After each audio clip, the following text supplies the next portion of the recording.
con ra và tập răng của anh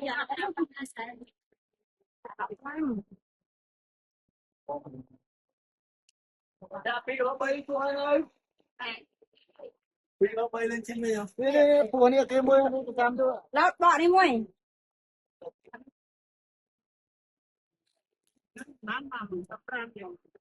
Tập ram.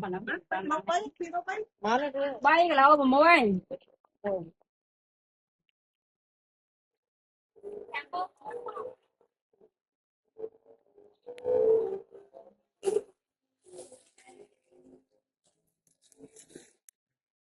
chán chán sót đó đó ăn tôm mà ăn tôm mấy cái lâu nè mấy nó cái đây chồng tôm mà khang mà